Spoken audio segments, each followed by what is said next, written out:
So welcome everybody, and welcome to our webinar on this exciting topic. I just want to check in that everybody is in. Also, if there's any problems with the sound, I have people here that can assist us. And we will have an exciting lineup of guests today, so I'm pretty excited about that. But welcome everybody. So today we will be discussing the impact of OpenAI in education. And we will have this webinar to raise awareness about OpenAI and the revolution that it's causing right now in the field of education. And we'll also be exploring its impact on staff productivity, classroom learning, education policies. And is OpenAI a big thing? Yeah, I'll just provide you with a little bit of background and numbers to really get you stoked about this. So Instagram had used only 30 months to get to 100 million users, 30 months. TikTok used 9 months to get to 100 million users. And ChatGPT only used 2 months to get to 100 million users. So this is a big thing. And Google just before Christmas issued a code red internally to really emphasize all hands on deck for every participant or every employee in the company to ensure that they had to assist and work on the AI to challenge ChatGPT.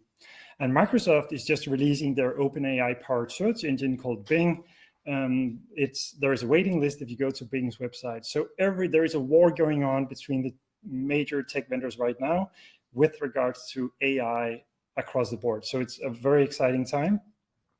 So just to get started, why do we as a small EdTech startup in Denmark host a webinar on this specific topic? We are leading a microsurvey company that works a lot with engaging students and providing feedback to universities and school and trying to improve the experience of the students. And we just find that AI and the potential of new technology has a major potential in improving the student experience and working with student feedback.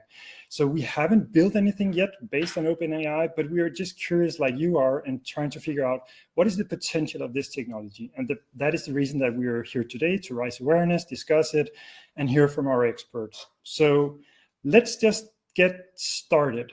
First of all, I would like to shortly introduce the team. Myself, I am CEO of Student Pulse. It's a EdTech company in Denmark. Together with me, I have Emilia. She will be on stage shortly to describe some of the policy perspectives and what is OpenAI and how can you use it and what are some of the limitations. So she will take us through an introduction to it. Leah is the head of the National Network of Quality Experts in Vocational Training in Denmark. She will be heading our Q&A session and be the expert in that field. And then we have him here. He's a part of the student council at Leiden University, and he's also studying, he's a data scientist himself. He's a major passion in OpenAI and machine learning in general. So he will be our expert and also provide us with some student perspectives on how this will impact education.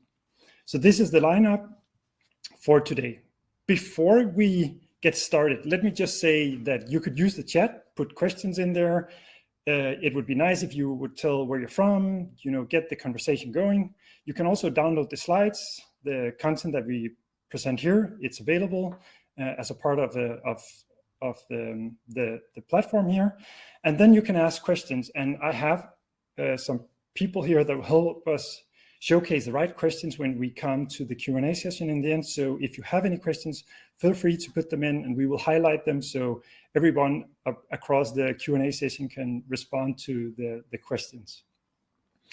So let's just take a first short introduction to the first poll here. And that is, how familiar are you with OpenAI and large language models like ChatGPT? And then I think that there should be a pop-up of the question here. So please type in your familiarity with it.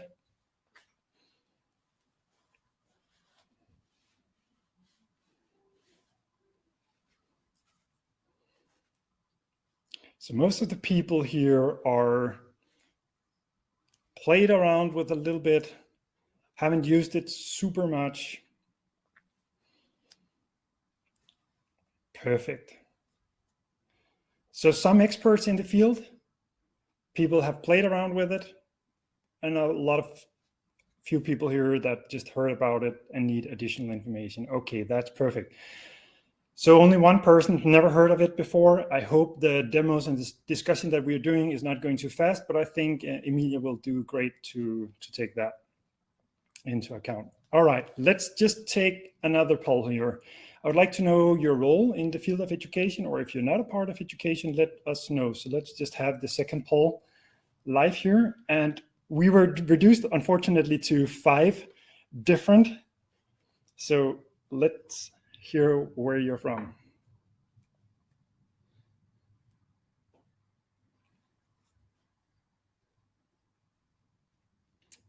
Okay, it's pretty across the board here. We have teachers, we have some in the EdTech field, researchers, school administration. Yeah. But in general, most of you are representing either teachers or school administration and education leaders. That is perfect. Thank you for that one. Okay, so without further ado, I would like to introduce our first speaker. That is Emilia from Gibraltar. She's an educator herself, learning analytics, has a lot of experience in policymaking across UK universities, and she's, I wouldn't say an expert in this field, but she's playing around with it just like ourselves, but she's an expert in policymaking and regulation across universities. So Emilia, please jump on stage, and yeah, thank you for being here. Thank you for the introduction, and certainly tough act to follow. Great to see quite a few educators and people working in education today. I'm quite excited to see what the conversation will be like. So I will take into account that not all of you were super familiar with ChatGPT per se, and I'll kind of describe the tool a little bit for you. But I know that Gorm will be doing a demo around it as well shortly. So our agenda today is a quick overview of ChatGPT in education. Where are we now? What are educators and universities doing? We're going to go over a demo of ChatGPT. We've got a couple of great scenarios that Gorm is going to go over in a little bit. And then we're going to go into a Q&A session and a bit of a discussion around how ChatGPT is being used in education at the moment. So I'm sure that you, as I, have been bombarded with a lot of news articles around ChatGPT and how everything is about to change, education is about to change. Assignments are fully going to be written by ChatGPT now, and the world of work is changing. There is a lot out there, and it can be quite overwhelming. And of course, it can produce a little bit of fear of this new technology that's come out, which is not exactly new, but it's finally made its way into the public domain. And of course, when we don't fully know how a tool is working or what we're dealing with, it can be quite challenging for us to really consider it in policy, in education, and what we need to start changing. But it really isn't all that scary. It's a new tool that we can use. And hopefully, we've heard the word threat so much when it comes to ChatGPT or OpenAI or various AI tools, but really it's an opportunity. It's an opportunity for education and for higher education to consider around our assessment and our learning and teaching, to say the least. So just quickly, what is ChatGPT? So ChatGPT is a type of generative AI or a large language model. It is a tool. It's a tool that produces text based on a prompt. So really the production of whatever content you're going to get is only going to be as good as the prompt that you give it. So it can produce, as you've seen from some articles and some experience from universities, it can produce essays, which I guess it can be a little bit scary for us educators when we're marking them, but it can also rewrite content. It can change its tone of voice. You can get ChatGPT to write as an expert or as or for an audience for, let's say, young adults or for an audience of teenagers.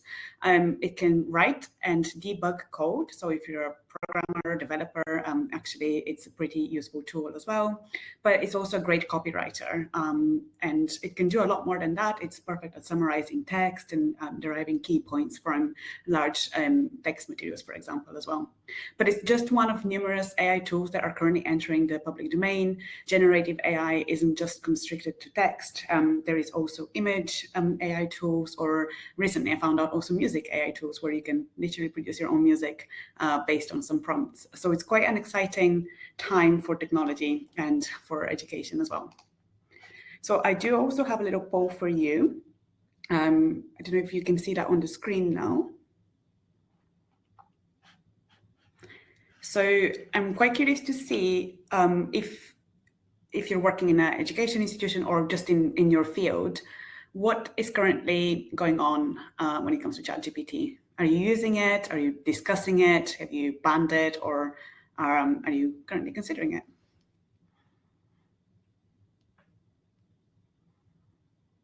Okay, so it looks like the majority of the answers are split between not discussed and considering.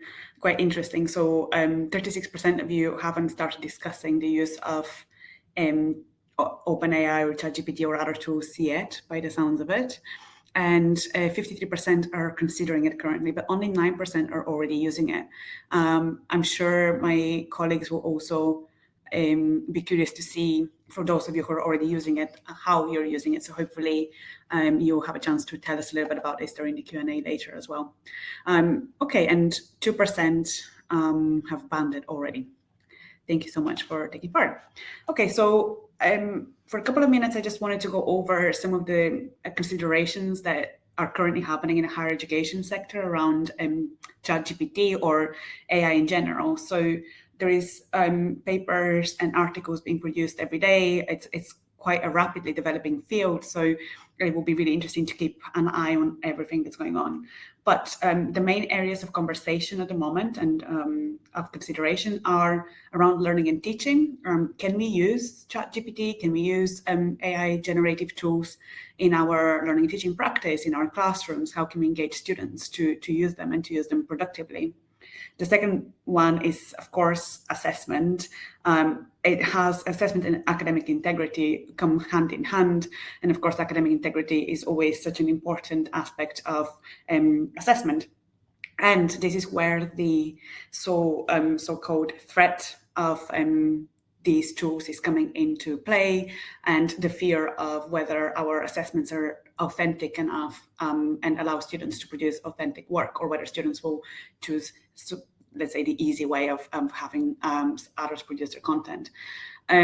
So really, we need to be thinking about making our assessments more relevant, maybe changing them. In fact, I quite like, it's very controversial, but it was something around the fact that if ChatGPT can write your assessment, maybe it should. So it's controversial, yes, but we do need to think about whether our assessment tools are appropriate still, or actually how do we educate and challenge students to produce authentic work.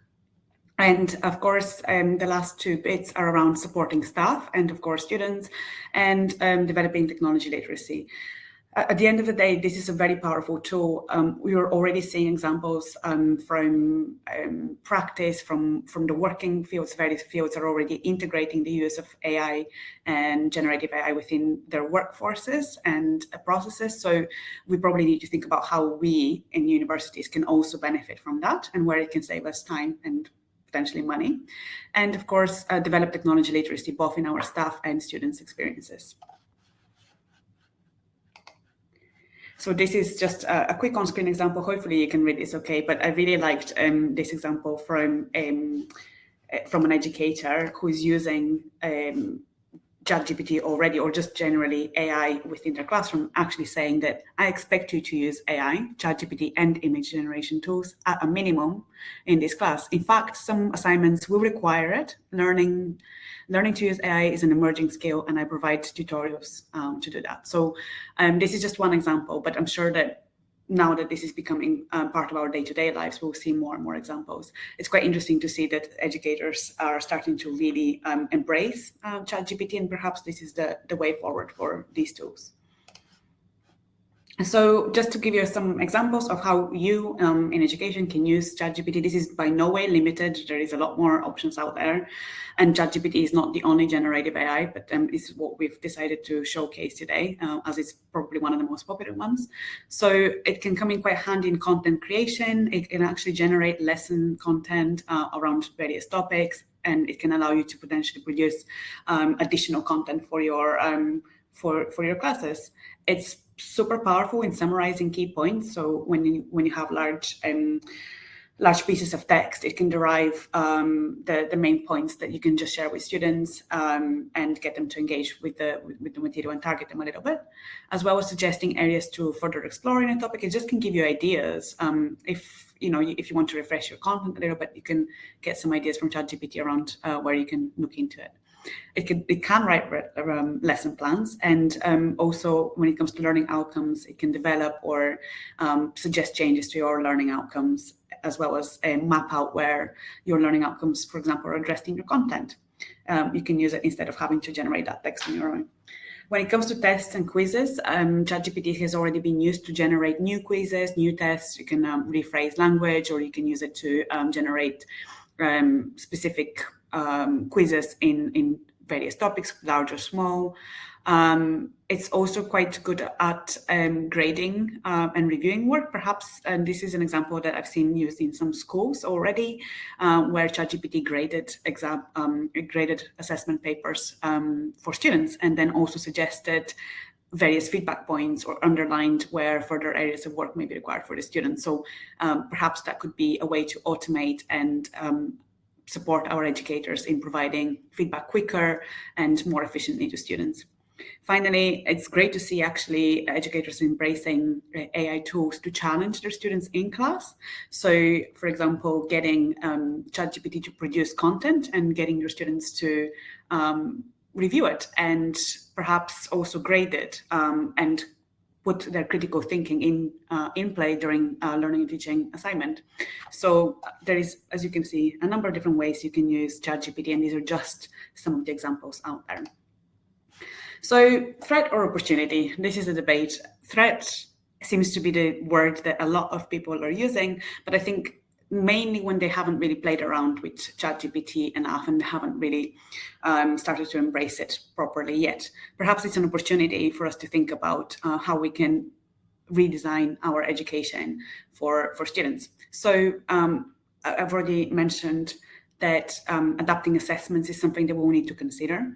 Our current assessment practices may not be fit for purpose anymore, and this is a push for higher education and for education in general to get us to think outside of the box and to get us to think, actually, are we assessing students in the best way possible? And how can we use these tools to help assessing students? Feedback, I already mentioned as an example that ChatGPT can be used to streamline feedback procedures and can allow educators with a little bit of extra tools to speed up their grading, speed up the feedback process, and therefore have more time to actually speak and converse with students. Policy, of course, we need to consider how these tools will have an effect on our policy. So we've seen examples of universities going back to pen and paper for exams, or changing their assessments to oral assessments so that, of course, they can generate text. But is this the right approach, or should we be thinking about whether we need to change other areas of assessments? Is it the right approach to go back in time or to go forward? Finally, the threat that comes with academic integrity. At the end of the day, students, of course, occasionally do cheat, but it's all about educating them, and it always has been about educating them around academic integrity. Very quickly, just wanted to go over like a little bit of a pyramid of how the challenge of academic integrity could be dealt with, because I think it's one of the main topics in higher education at the moment of what are we going to do. So we've already touched upon reconsidering assessment, but we also need to reconsider policy. At its heart, ChatGPT is a powerful tool, but we do need to think about our academic policies like academic misconduct, assessments in learning and teaching, and making it clear what is allowed and what isn't when it comes to AI in education. Also, we need to make sure that staff and students do understand what academic integrity is and how to avoid it. And this is all about educating them. That would come with continuing to educate both your entire academic community, and embedding generative AI in the classroom. We need to continue thinking about equipping students with the skills fit for future employment rather than just disabling ChatGPT, because at the end of the day, that's something that they're very likely to have to work with.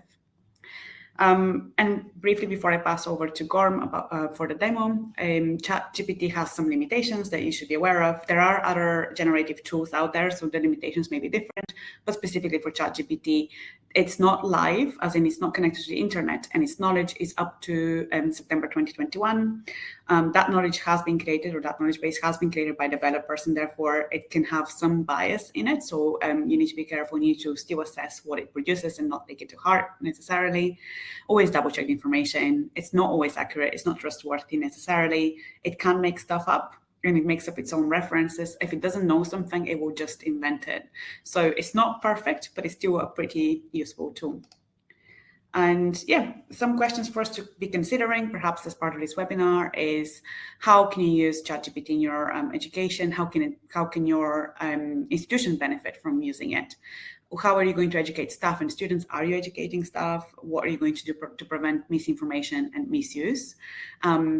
You need to review your policies. Are they still up to date? And of course, we need to consider, is banning the right solution, or is actually allowing students to fully understand how to use these tools so they can be equipped for their future employment.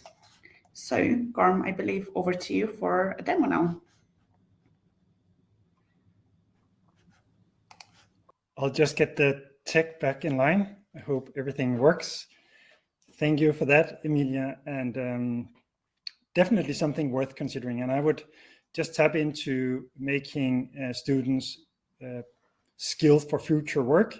That is one of the things that is very important in my perspective. When I hire people now, it will be an important skill to possess as an employee with our company, both in terms of productivity, but also just because it provides so much opportunity. None of our developers now are not using a tool that assists them during the code processing, and the marketing that we do is heavily dependent on tools like ChatGPT already. So it is an important thing.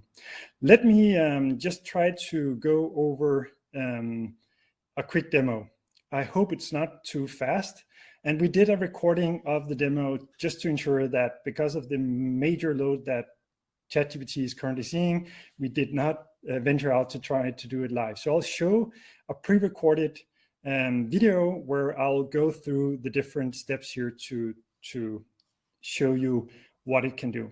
So first here, I will take it into the learning part, and you should consider that I'm a teacher, a professor that is teaching a bachelor's course in psychology. And the first thing that is important when you work with ChatGPT is that it needs a lot of context. So context is information about what are we talking about. And one thing to go about this is that I went to the website of the university. I would take the entire description of a psychology course. And this is the prompt. If you're not familiar with it, I saw most of you guys had tried it out. So what I will start by here is I will ask it to help me produce a 12-week plan to conduct this psychology course. And I'll just take all the context from the website about this specific course. This is a 12-week program, as you see, and it's conducted out of 2-hour lectures on a 12-week. So I'll just ask it to help me produce a layout of 12 weeks and really help me as, provide input to how could I structure the work in this lecture plan. So what will happen now, I actually asked it to do it in a table. It wouldn't do that. So it'll just outline the 12 weeks as a part of the feedback here. And this really helps me to structure some of the planning of this specific course. I'm no expert in psychology, but I do know a little bit.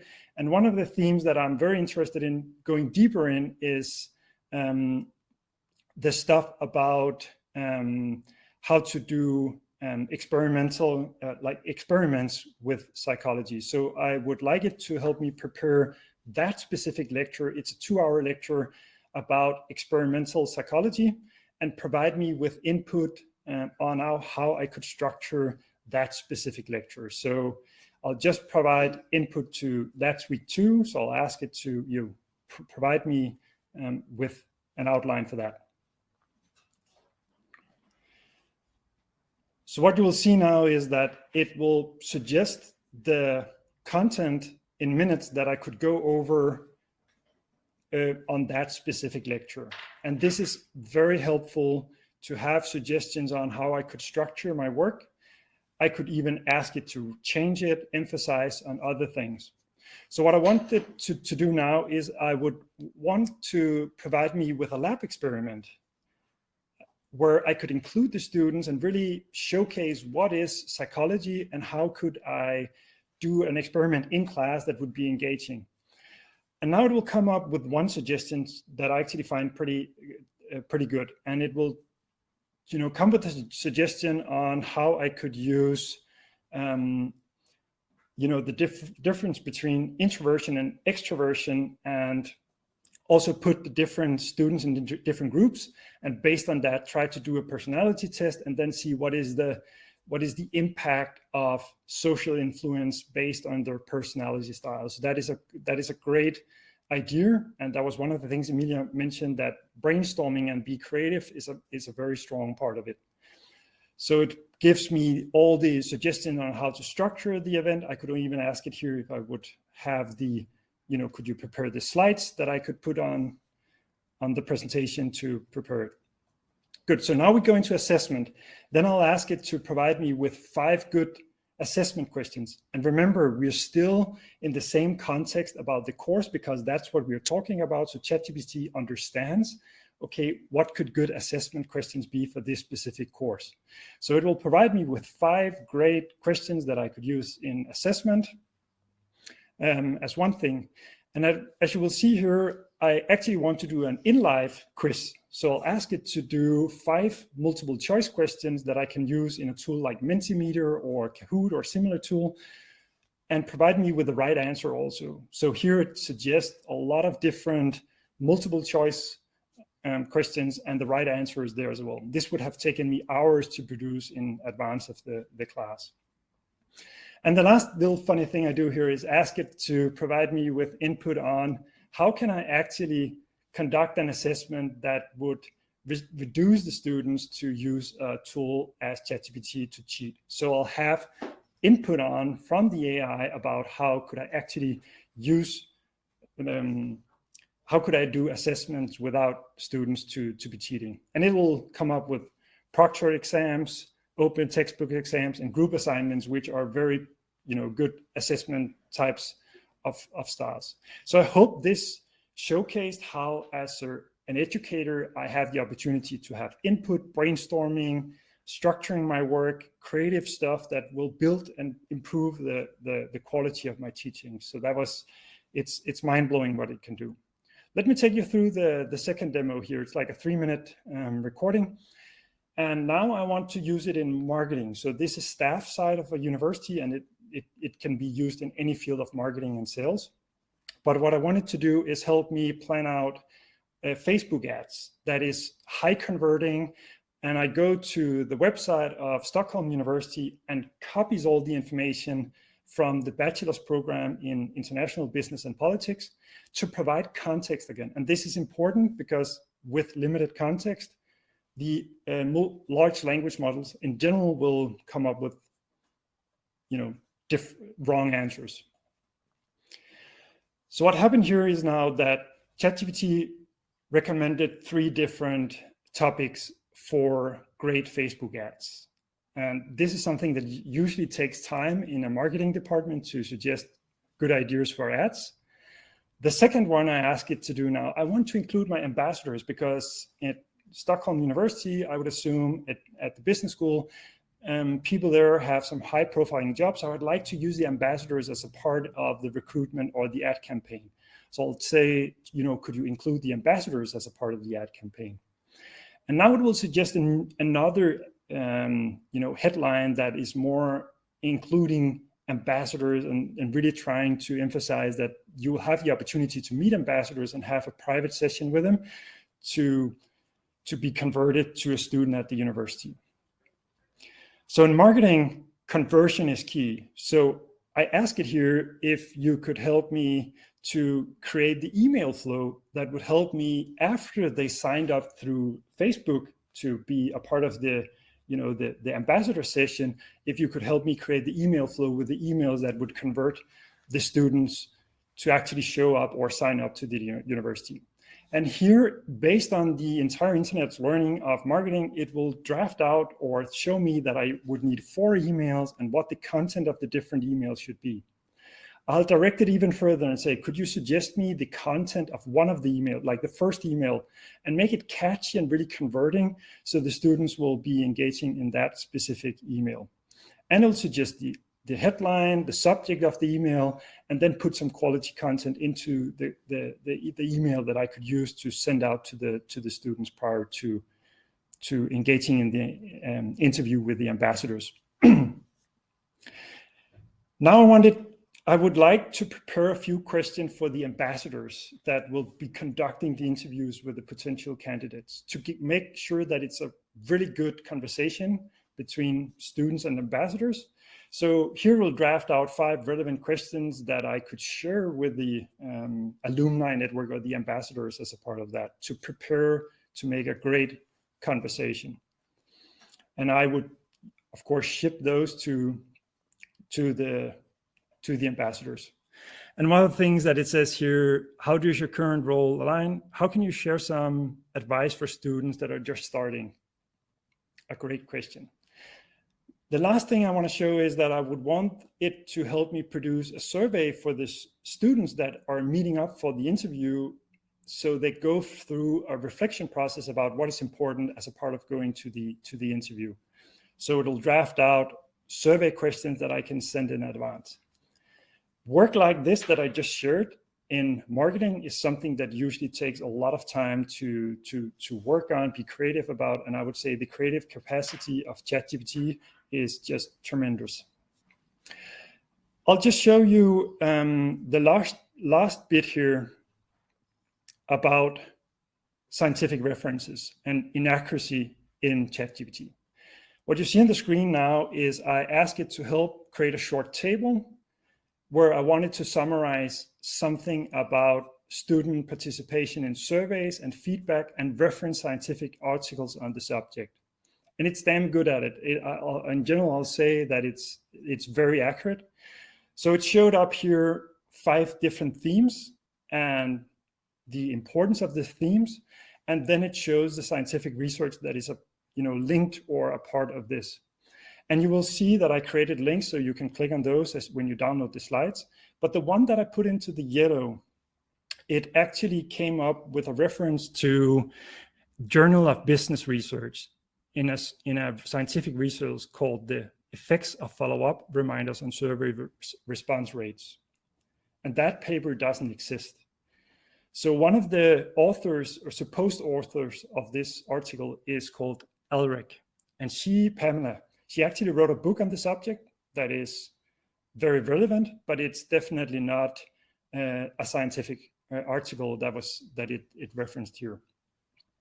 And why did this happen? So it's of course something that they're trying to improve over and over again to figure out how can we be more accurate in the feedback. But in general, there is 2 major reasons why this happens. First of all, ChatGPT is trained on massive amount of data. And if the data is inaccurate or is there reference to faulty materials or scientific research, it will actually reference those as well. So it's not better than the data it's trained on. That is one thing. The other thing is that it's important to know is what Emilia called bias. And let's for just a second consider that you took machine learning and trained it on massive amount of data in a recruitment system for the past 10 years. And during the last 10 years, the only recruitments that were done in this particular company or during this system was only men. And then you would ask ChatGPT to recommend who would be the appropriate candidate for a future job. And based on the learning that it had over time is that men would be more qualified in that. So it would have a bias towards men and disqualify qualified other genders. So it's important to understand that machine learning is based on training data over time, and if that is biased in some way, the results will come up biased in the other at the output of it. So I hope this addresses a little bit about both the potential of it, which are quite significant in terms of both productivity and creativity, but also some of the limitations where you need to pay attention to the specifics of the feedback and content it provides. I hope the demo was not too quick. I hope you can download the videos if you want to see them again. The slide deck is there if you want to go over the links for the scientific material. I couldn't find the one that I showed in yellow. So with that quick and fast-paced demo, I hope you sustained it. Let's invite the other guest online and then have a Q&A session on it. We prepared some questions, but we're happy to have questions for you guys that we can engage with. So feel free to put them in the question there. And then I would just like to invite my fellow speakers on stage. So Nahir and Leah and Emilia, would you come back online?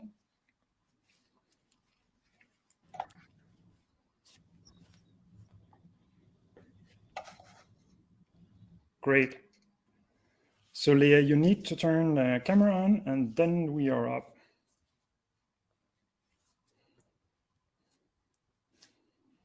Maybe she has a little bit of technical issues. Okay, and bring the sound on, all of you. You just need an unmute, Leah. There you go. Yes. Thank you. I had some technical issues. Sorry about it. But the word is yours, Leah. You will be heading the Q&A. So introduce yourself briefly. Thank you so much, Gorm. And thanks for the demo. It's very interesting.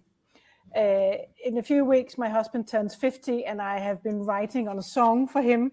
And the idea came to me to use ChatGPT as a creative partner. And he made the best song ever. I'm so excited to be singing it to my husband in a few weeks. He doesn't know that, and he's not attending this webinar, so I can tell you guys. So it even works in your different native languages. I'm from Denmark, and our language area is very small. We are just about 6 million people speaking this stupid Viking language. And even so, ChatGPT actually works in our language as well. So don't hesitate to use it, given the bias that there could be in ChatGPT as well. I'm working with quality assurance in education, primarily in formal youth education, like high school, and in vocational education and training. This issue about using AI is evolving, but in this area, it's quite slowly. I can see from the media, the daily press, that many universities have been discussing this for a few months now, and some universities here have already made a ban of using AI for students. But that's not the case everywhere. So I'm very curious to hear from a student, a real student, how you see these things. So I would like to welcome here to introduce yourself firstly, and then if you could, elaborate on how you and other students feel about the AI and about a ban of using AI as a student. Sure. Thank you for that warm introduction. So my name is Nahir, and I am a data science student at Leiden University of Applied Sciences. And as a data science student, I have a lot to do with AI and then also ChatGPT. And ChatGPT, of course, has a massive impact on our day-to-day life and will continue to have this massive impact. So it's a very relevant topic to talk about now. And so there are a lot of stories between myself and my fellow students about a potential ban and just really the existence of this AI in general, because of course, to the current education system, this is as revolutionizing as the World Wide Web was back in the day when it got introduced. But a total ban of AI in education seems a bit short-sighted to me, and almost a desperate attempt of a bandage fix in the heat of panic, which is of course understandable. But a common goal of most universities is to prepare their students for the real professional working field, right? And with that also comes the application of tools like artificial intelligence. And not only the application, but also the flexibility in students to quickly apply such new solutions. So this is why I think tools like AI should actually be encouraged by universities instead of a total ban. But how so, Nahir? I mean, what are the alternatives to a ban? How do you see integrating AI into to learning and education? Sure. Well, instead of banning the entirety of AI in classes, I think we should change the way that curriculum and courses are graded. And of course, this has already been briefly mentioned earlier in the presentation. But one important thing we must understand is whether we ban AI or not, the detection of AI is still a great challenge, and it will continue to be a great challenge. If we change the way curriculum are graded, um, such as an essay doesn't get graded at the end, but gets graded throughout the course, then we don't have to bother with detecting AI-based fraud. This would be the best alternative. Do you use AI yourself? For sure. So AI has so many applications, right? And well, for example, I have some computer science classes in which I am asked to inventorize the best possible solutions to a certain task. And well, ChatGPT has in the past helped me to scope off my project, give me a list of suggestions that I can then further deep dive in. So to me, it has been a great tool to accelerate and really head start a project. But do you see any? Do you recognize any limitations in the use of ChatGPT as a student? I mean, the risk of misinformation, as Emilia said, or the risk of algorithmic bias, as Gorm mentioned. I mean, I love web shops, and every once I've looked at a pair of red shoes, the web shop suggests other red shoes. But I mean, the same risk is in ChatGPT or other AI tools, that the algorithm will, I mean, shorten down the path of learning. So what do you see as a limitation in the use? That's an excellent question, really. We should all understand that ChatGPT is not perfect, but we should also understand that it will get better continuously, and it is getting better. Now, ChatGPT has its limitations. You already mentioned the bias. You already mentioned some misinformation. These are great examples, but these limitations will most likely get negated in further iterations of this AI. Now, one of the biggest limitations that probably won't get negated very soon is its lack of critical thinking. Okay, so what I mean with that is that ChatGPT will always be confident in what it says, even if it's not right. And we saw this in an example that Gorm showed us. Now, this confidence in the AI, it may trick users like you and me into letting our guard down. Oh, the AI is sure. I don't have to apply my own critical thinking. And that's the real danger of it and the real limitation. ChatGPT on its own is very smart, but what is infinitely smarter is ChatGPT combined with the critical thinking of a real human.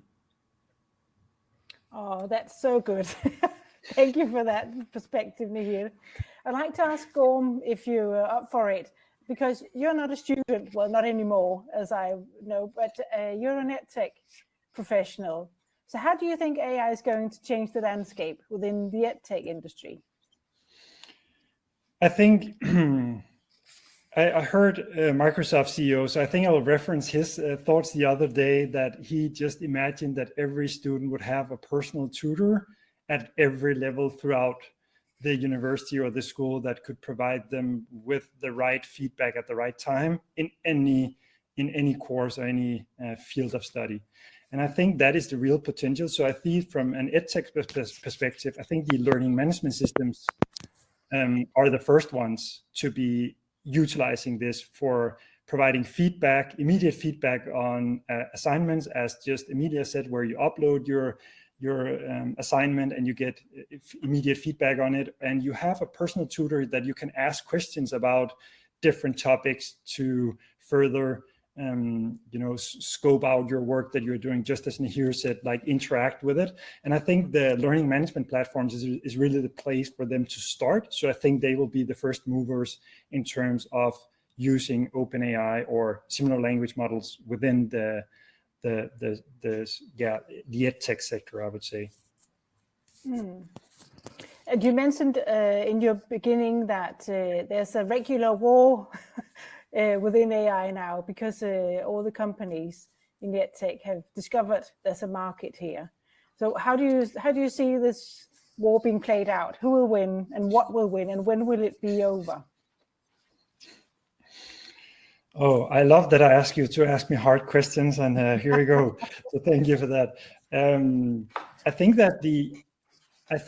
So Google makes 60% of the revenue from search, and they issued the code red, which means they're really threatened by this potential of ChatGPT. So I think in general, consuming information from the internet will be in a chat-based way, and the ad industry will suffer immediately for that. So I think that is the first playing field, where Microsoft with Bing and Google with Google Search and ChatGPT will try to figure out what is the right way to win users to find information and use ads as a part of that process. Where's the new revenue model? So I think that is the first place it will play out. And then I also think that it will, tons of EdTech startups, just ours, would start to figure out how can we integrate it into our tools, provide better services. And that is the second wave. To be honest, I don't really know. I think Google, when they release in March, I think they will have a pretty decent solution that is probably going to be just as good as ChatGPT or even better, because they have the capacity to do it. Yeah, and we all know Google. I mean, we use it as a search machine anyway. So if it's that or Google search, nobody will really notice.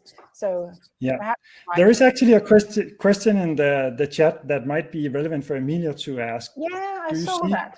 So what advice would you have for lecturers that are bound by assessments requiring essay submissions?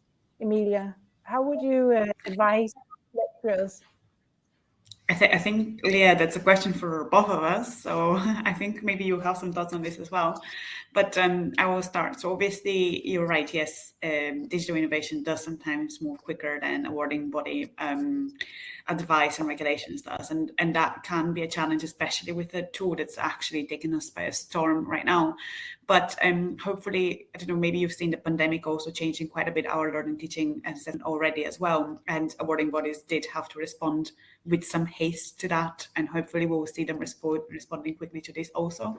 But in the meantime, I think if you're unable to actually change your assessment style and you do need to utilize essay writing, it would be about educating students. Like, for example, the example I showed on screen of the educator who, in fact, required their class to use OpenAI or other AI tools out there in their assessment, and educating them, allowing them to understand the misinformation, and perhaps changing the scope of the assessment to require certain, of course, it always requires a certain level of critical thinking, but to really step away from just a normal essay and demonstrate how, for example, a critique of AI-generated text could be made and such. While the guidance perhaps is changing to allow us some more flexibility around how we design the essays. But really will be about educating your classes, educating your students on how they can use it. The questions you ask them, maybe think about those and change those. And also, again, policy reviews, because we do need to think about how, as a universities or other organizations, how is our policy going to accommodate the use of AI in our education tools, including assessments? At the end of the day, whether we like it or not, and hopefully we do like it, I think at least the panel here is on the same page. I don't know about the audience, but it's very clear that this is going to be something that students are going to have to work with when they leave education. It will be in their employment, and it's our responsibility to make sure that they're equipped with the skills and the knowledge to work effectively in future employment, and they're competitive. So we need to think about that really, mostly, I would say.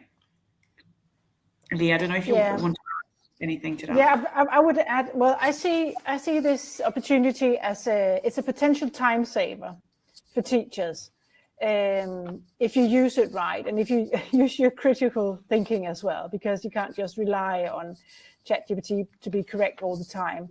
I like the accessibility of it. I mean, it's always there, just like the internet. So in some ways, it's the same type of revolution in education as the internet was, which we also had to discuss back then, how to integrate it or how to ban it or not integrate it, how to reassess our assignments and the submissions that students have to do during their education. So it's the same type of rethinking education that we need to do this time, 25 or 30 years after the introduction of the World Wide Web. I also like the thought that using these tools can personalize learning, the learning experience for the student, because you can differentiate between what the students are coming from and what they need to learn, or how they learn best. So there are great opportunities to personalize the learning experience. I know this is very demanding for a teacher, but that's what we're here for, isn't it? To make great students into great employees at some point. I also think that these tools can improve the engagement in the classroom from the students, because you can make them work together in groups, solving problems together, project-based problems, instead of just answering a multiple choice questionnaire or something. So I think they're great opportunities, but of course it requires some critical thinking, and I would like for teachers to consider how to engage the student in the discussion about using the ChatGPT instead of just telling the students. I'm not sure how open-minded all teachers at all levels are about this, but in my view, even very young students, perhaps even K-12 students, will be able to differentiate what is good for and what is not good for. So I would recommend teachers to embrace it and see the opportunities and involve the students. What would you say, Nihir? What would you say for teachers? How should they approach this? With fear or with love? So yeah, definitely not fear. Oh, I'm sorry. I thought that was for me. Go ahead. Yes, please go on, Nihir. Sure. All right. Well, you mentioned something very important at the beginning of what you said, and that is how easily accessible it is to you. And that plays a very important part in how teachers should, or whether they should embrace this. So the responsible use of AI will already be taught to the ones working with it eventually in the professional working field. So you may think, why should we teach this at schools? But since AI has become so easily accessible to everyone and will only continue to become more accessible, its use will not be limited to those who work with it in a professional field. Thus, we must prepare everyone on the responsible use of AI, because the only other direction that responsible use can go is irresponsible use. And we all know that that's not of value. But I'm sorry, Emilia, I interrupted you, so go ahead.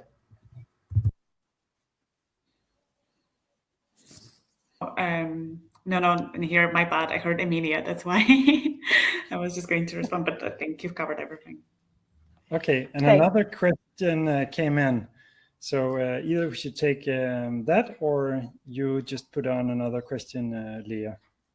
No, I think it's great because, let me just read it aloud.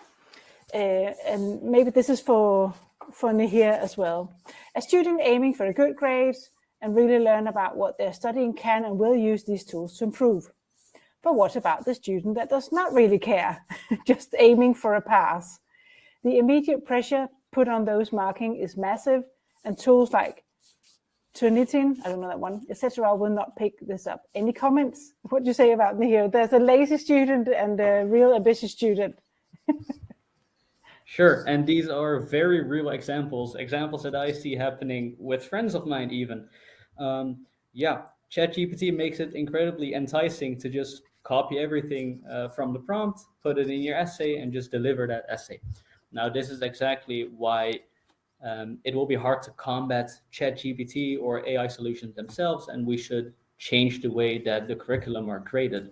So, for example, let's not look at what the student hands in, but let's look at the student's professional development throughout the course of the curriculum.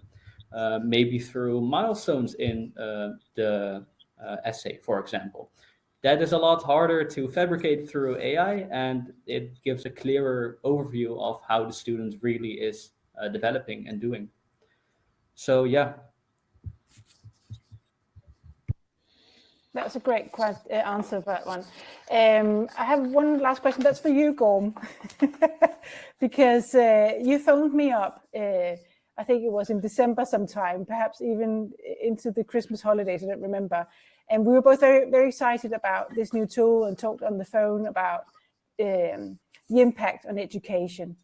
But then I was wondering, how is this tool different from, say, the internet? I mean, the young people are using YouTube, they're using Google, they're using whatever they can get their hands on to help them widen their horizon or to get to know new stuff. I mean, you can take a baking course on YouTube.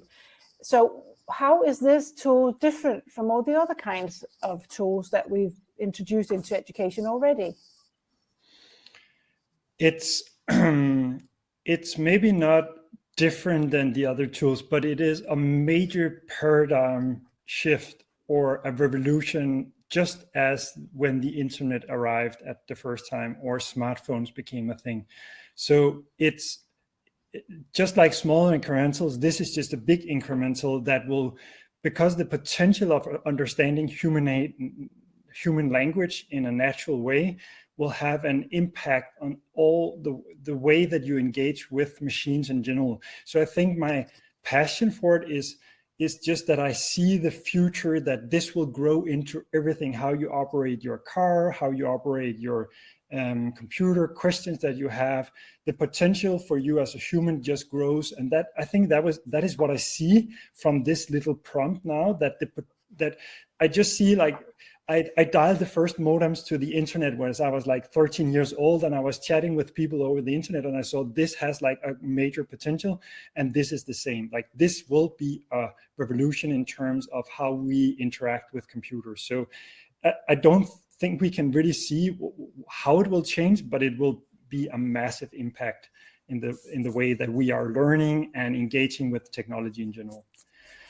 So with that, I just want to thank you guys, and we will show a short pulse, a micro survey, just to ask you a few questions. So Mike, if you could just bring that up on the screen, we will show you the live collect, and we would be very happy to have some feedback on this webinar and also input on other suggested topics that we could cover that could be both related to AI, but also other topics as well. So please click on that, and I hope, Mike, that you could show up the presentation as well. And outside of that, I just really want to thank you, Leah, Nahir, and Emilia, for taking the time to sharing information on this subject that is still new and very, very interesting. So thank you, everybody, for attending the webinar, and please give us the feedback to be able to improve and be better at next one.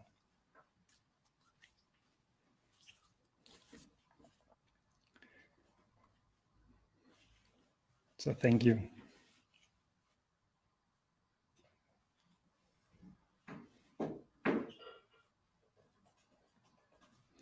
Have a nice one.